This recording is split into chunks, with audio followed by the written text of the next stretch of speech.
বাংলাদেশের ভবিষ্যৎ। প্রিয় তরুণ প্রজন্ম, আপনারাই আগামীর বাংলাদেশ।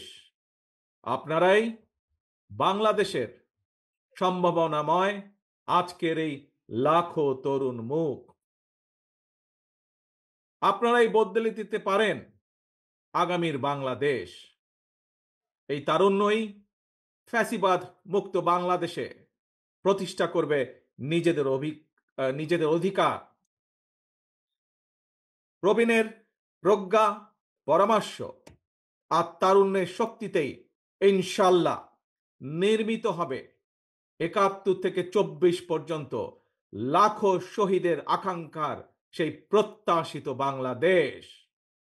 আগামী জাতীয় নির্বাচনে বিএনপি ইনশাল্লাহ জনগণের রায় রাষ্ট্র পরিচালনার সুযোগ পেলে দেশ এবং জনগণের উন্নয়নে পর্যায়ক্রমিকভাবে দলের গৃহীত পরিকল্পনাগুলো বাস্তবায়ন করবে ইনশাল্লাহ।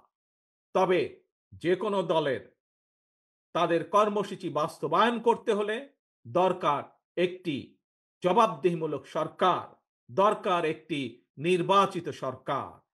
তবে আগামী জাতীয় নির্বাচন অনুষ্ঠান নিয়ে মনে হয় এরই ভিতরে টালবাহানা শুরু হয়েছে বা চলছে।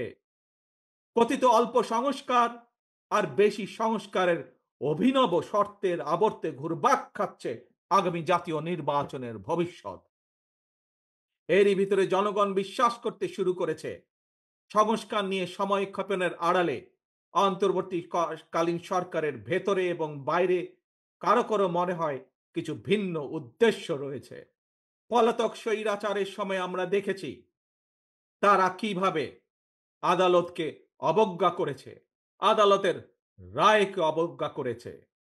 অত্যন্ত দুঃখের সাথে বলতে হয়, পলাতক স্বৈরাচারের পরে যেই সরকারের কাছে দেশের মানুষ আশা করেছিল যে আইনের প্রতি সম্মান থাকবে, আমরা দেখেছি আদালতের রায়ের প্রতি সম্মান না দেখিয়ে যারা ইশরাক হোসেনকে ঢাকা দক্ষিণের মেয়রের দায়িত্ব গ্রহণে বাধা সৃষ্টি করেছে, সেই স্বৈরাচারের সেই একই যে ঘটনা সেটির পুনরাবৃত্তি আমরা দেখতে পাচ্ছি। প্রিয় সমাবেশ, আপনাদের কাছে আমার আজকে জিজ্ঞাসা, যারা আইনের প্রতি শ্রদ্ধা দেখায় না, যারা আদালতের নির্দেশকে অবজ্ঞা করে, তাদের কাছ থেকে আমরা কতটুকু সংস্কার আশা করতে পারি?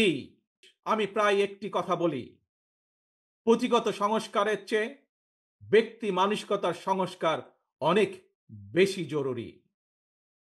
নর্থ কোরিয়ার সংবিধানে লেখা রয়েছে Democratic People's Republic of North Korea.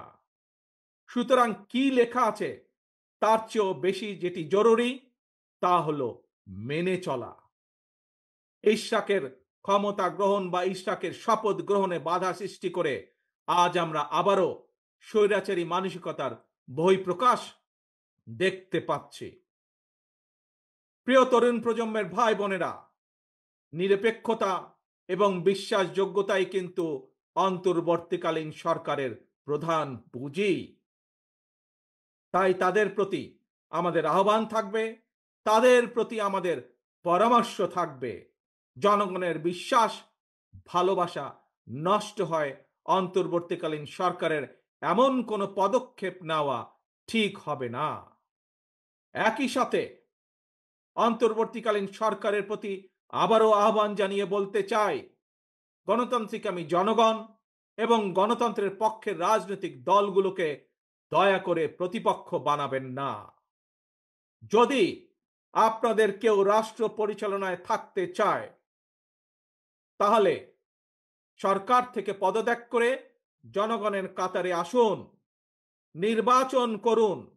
যদি ভবিষ্যতে নির্বাচনে জনগণের রায় পান তাহলে আবার সরকারের দায়িত্ব গ্রহণ করুন।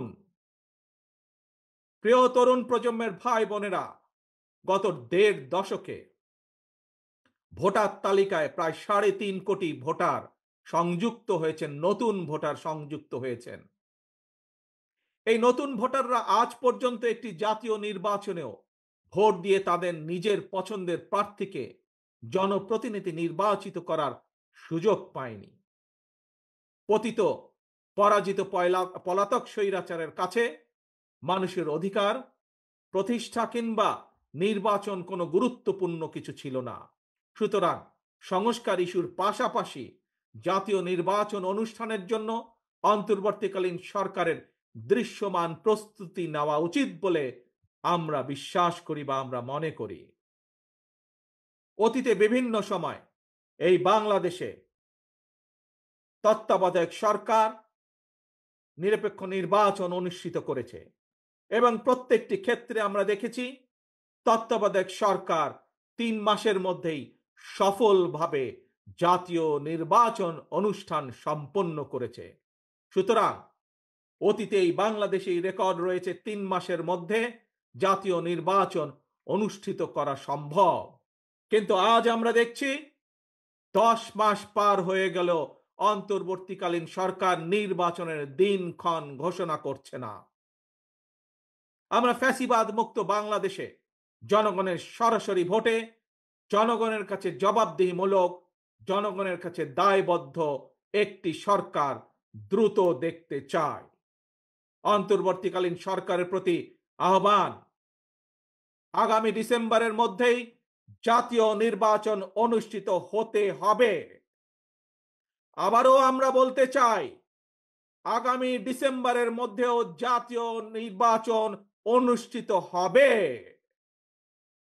নতুন প্রজন্মের প্রিয় ভাই বোনেরা, আজকের এই সমাবেশ, প্রিয় দেশবাসী, আগামী ডিসেম্বরের মধ্যে আপনারা জাতীয় নির্বাচন অনুষ্ঠান যাতে অনুষ্ঠিত হয় তার প্রস্তুতি নিতে শুরু করুন।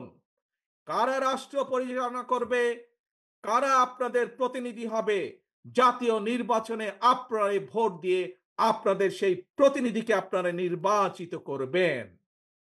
শহীদ রাষ্ট্রপতি জিয়ার সৈনিক দেশনেত্রী বেগম খালেদা জিয়ার কর্মীদের প্রতি আহ্বান জানিয়ে বলতে চাই, আপনারা জনগণের কাছে যান, তাদের প্রত্যাশা জানার চেষ্টা করুন, তাদের প্রত্যাশা বোঝার চেষ্টা করুন, জনগণের মন জয় করুন।